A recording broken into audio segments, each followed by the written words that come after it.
Hello, this is Dennis Dunleavy talking about copy editing for our copy editing class at Benedictine College. And today I just want to go over a few things about reading and being more methodical about your editing process. So the first thing in our reading that we understand that there are two levels of editing: mechanical editing and substantive level of editing. So those two levels are important, but you have to remember that you're going to be looking at all these things kind of as you go through the different stages of your editing process. So I want to start with mechanical editing and talk about this first AP. Let me see, AP has a story today. All of these leads that I'm going to show you are from today's news. So the first thing we look at is look at the language. You want to identify what the news value is. You want to identify how long the lead is.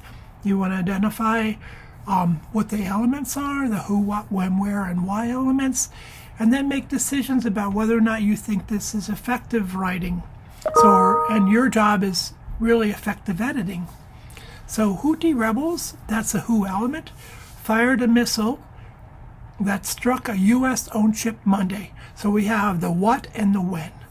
So it's important to kind of break this down as you read. Usually I would read the whole sentence once or twice. So twice is a good idea. Just read it and just read it to yourself, and then go through it and look at the who, what, when, where, why, and make sure they're in the right place. So this is okay the way it is. The only issue with this lead is that it's 40 words, and typically we like to have leads that are 20 words, 30 words or less. I like 20 or less. So in a sentence like this, I might even consider, as an editor, telling the writer, can you rewrite this into 2 sentences? How could you make this into 2 sentences? So let's take a quick look at it. Houthi rebels fired a missile that struck a U.S.-owned ship Monday off the coast of Yemen in the Gulf of Aden, less than a day after they launched an anti-cruise missile towards an American destroyer in the Red Sea. So I think wordiness might be a concern here as an editor. For me, it would be. But let's look at some other things. U.S. is correct. AP suggests that you use abbreviations for U.S., and you can see that on page 2 of the AP Style Guide under abbreviations. Make sure you know that. So we have a hyphen owned ship. So hyphens for AP are joiners.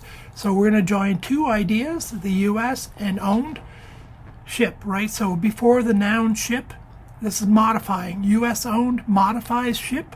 So we have a compound modifier, US owned.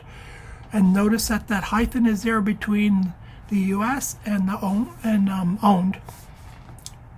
Another question I have, so going back up to the first part of the lead, Houthi rebels fired a missile that struck. Can we say, instead of that struck, can we say striking a U.S. owned? Would that work as far as active voice? Making the more engaging, more immediate. So fired a missile striking a U.S. owned ship Monday, just off the coast of Yemen. So do we need to have just off the coast of Yemen? Maybe that gives us a sense of kind of proximity. I'm not a huge fan of the words just and that. I don't particularly use those words if I can work around them, particularly if it makes it more active. So why not I say striking a U.S.-owned ship off the coast of Yemen in the Gulf of Aden? So the word just is interesting because, yes, it places it nearer, but I don't know how near that means. It could be 5 miles, it could be 1 mile.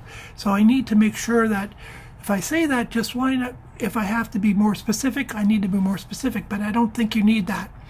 And then here comes the second part. So off the Gulf of Aden, less than a day after they launched, they referring to the rebels or referring to the U.S.? So they, I guess, refers to the rebels. So you want to be really careful with that. So that's why I think this could be a 2-sentence lead. Less than a day after they, so you could say the rebels launch an anti-ship cruise missile a day before towards an American destroyer in the Red Sea. So we got two, look, we have the Gulf of Aden, and then we have the Red Sea. So two different locations, right? So we need to, clarity is imperative, to be clear on your editing. So if there's any questions or any doubts, we need to work on that more. So we'll go to the second one. Here we have another, this is from, I think, PBS. A missile fired by Iran-backed Houthi rebels struck a U.S.-owned ship near the coast of Yemen on Monday, U.S. Central Command. So going back to the first one, there is no attribution. There is no, I don't know who says what in that first one. Where is that information coming from? In this one, I know it's coming from a source, and I can check that source. So it has credibility and verifiability. In your first lead, we do not have anybody speaking,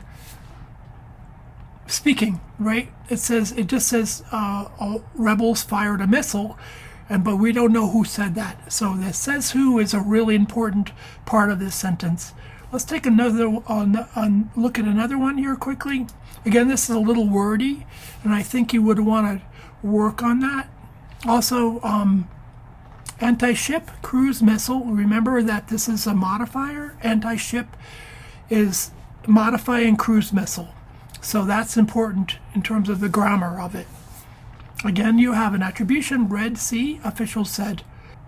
Here's another one. Yemen's Houthi rebels fired an anti-ship cruise missile towards an American destroyer in the Red Sea on Sunday, but a U.S.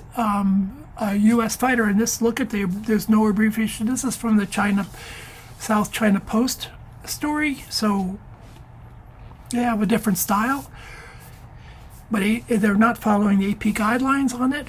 And that would be if you were rewriting this or editing it, and if you were using AP style, you'd want to change that. Fighter jet shot it down in the latest attack roiling global shipping amid. So here we have these words, latest attack roiling global shipping.